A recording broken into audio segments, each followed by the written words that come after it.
What is going on, guys? It is Bucky, and welcome to your 12th C++ tutorial. And you're like, alright, WTF, where's the code? Well, before I get to the tutorial, I want to show you guys this right here. Some chick, believe it or not, posted this picture on my forum today, and I thought it was hilarious, so I thought I'd share it with you guys.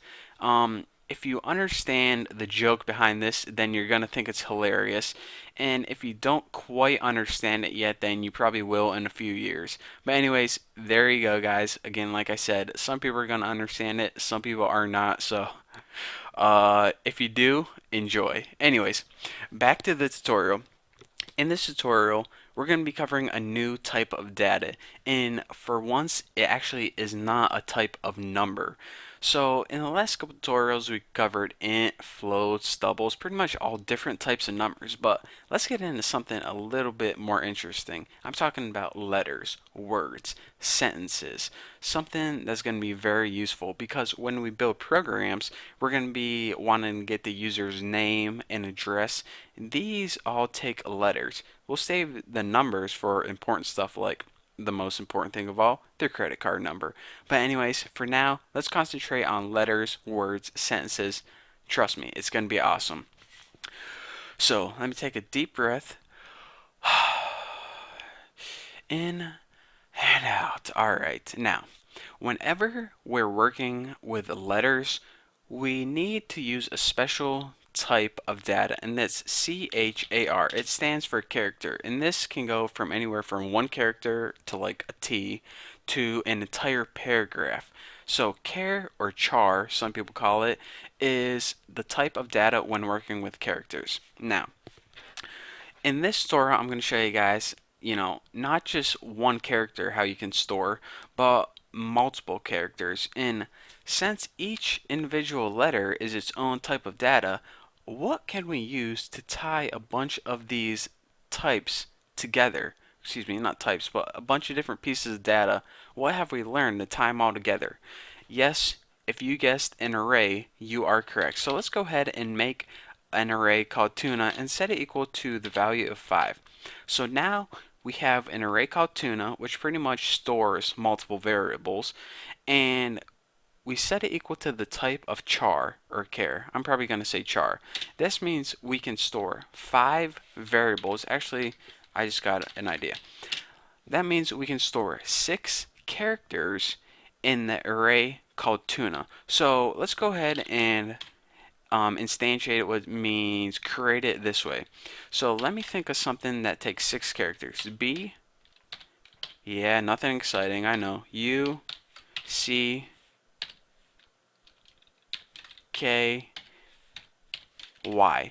And you're saying, alright, 6 characters, 1, 2, 3, 4, 5. Alright, Bucky, your name is only 5 characters.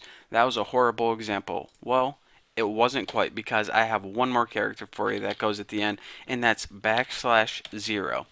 And then, let me explain this before I even go any further.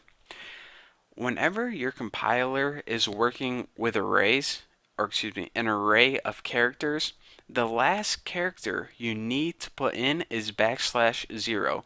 For some reason, whoever built the compiler, they pretty much told their compiler, alright, print out all the characters of an array until you get to this special character named backslash 0. This is pretty much our stop sign for our compiler. And this is our way of telling the compiler, alright, stop what you're doing. This isn't included. It's pretty much our way of telling you to stop. So let's go ahead and print this out right now. See out tuna, and hopefully it says Bucky and it doesn't print that 0 at the end, because again, that's not part of the array itself. It pretty much is just a stop sign, so your compiler only sees Bucky and then it stops. So now you know that this is actually not a character, and this, well, I just told you guys like 8 times. Hopefully it's stuck in your head by now. Now, if you're saying, alright, Bucky, that is the dumbest thing ever, well, first of all, don't blame me. I didn't make the compiler. Second of all, you are in luck because I have an even better way of creating an array.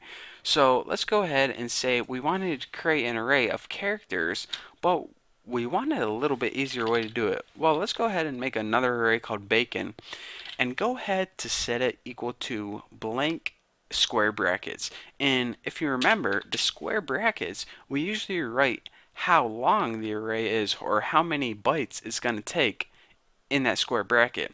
But whenever we set it equal to an empty bracket and set it equal to some text like bacon, good, something like that, what's going to happen is this.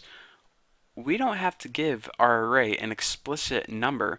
What an array is going to do is automatically count the characters, spaces included, and is going to build itself. Now we're saying, alright, Bucky. Last time you told me that we need to end everything with \0. So I'm guessing we need to end this one with \0 as well. Well, check this out. Whenever we build an array like this, whenever we build it, our compiler automatically throws in that \0. So this is pretty much the way I create an arrays. So why did I even show you guys that old way to create an array with the explicit number and the \0? Well, we're going to come across that later on, and I want you guys not to be confused when we do. But anyways, for the most of our, how should I say this? For our programs in the future, I'm going to be creating an array like this, a character array anyhow. So let's go ahead and print this out. Cout, and just go ahead and print out bacon, and hopefully we don't get any errors. So anyways, you see a successful build as well. So we can do things the first way or the second way. They both give us a successful build. Sometimes the first way is better. Sometimes the second way is better, depending on what kind of programs you're building. But anyways, I'll be showing you these different types of programs later on. Just want to cover the basics right now. And while I have actually 3 minutes, if I thought that was going to take up most of my time, I'll show you guys one other cool thing that you can do with arrays that is actually really useful. Let's go ahead and cout. Actually, let's go ahead and just do it right here. Cout strlen, and now go ahead and type in the name of your array right here. That wasn't it. Bacon.